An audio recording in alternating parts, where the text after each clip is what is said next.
It's been an intense few weeks. Since the brutal murder of George Floyd, I have been in many conversations around racism and racial injustice. Been reading lots to try and situate myself well in this moment and taking in from other people's perspectives and experiences. And I know I'm not unique in that.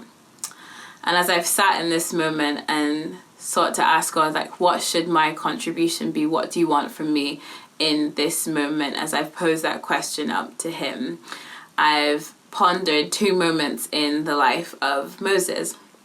These are in Exodus 14 and Exodus 33.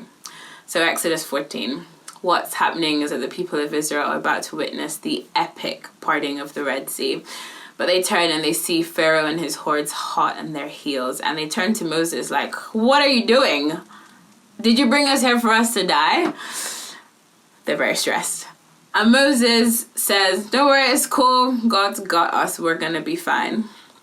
And what the Lord speaks in that moment is hilarious, because God basically tells them, why are you crying out to me?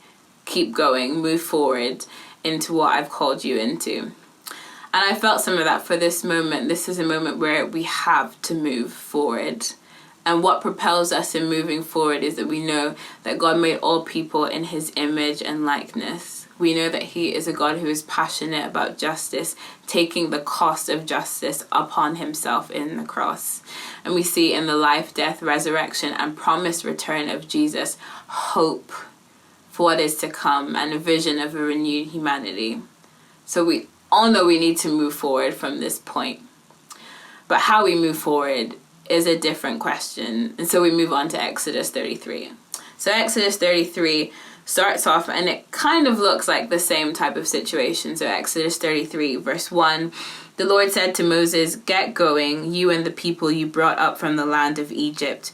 Go up to the land I swore to give to Abraham, Isaac, and Jacob. I told them I will give this land to your descendants. On the face of it, God is just telling them to move forward into what he's promised them.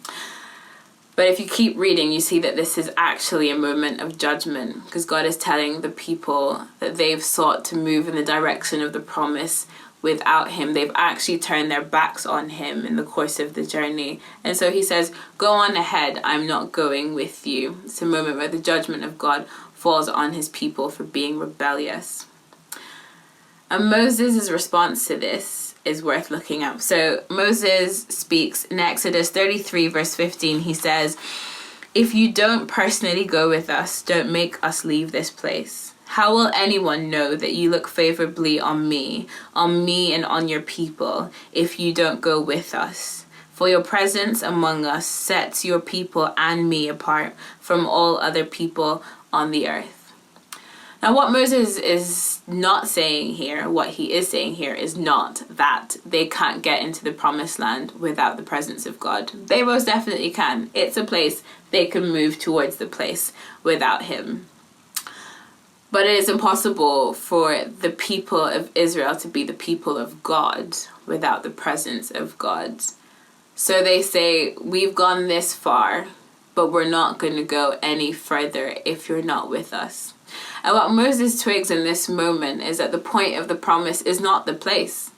The point of the promise is the pursuit of God, is his presence with his people. His presence is what makes the difference.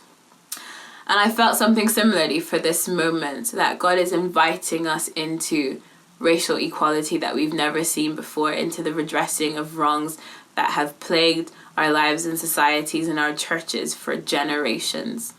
But in the midst of that, the point of the promise is his presence. He is inviting us to know him better, to understand him more, to reflect his beauty to a watching world.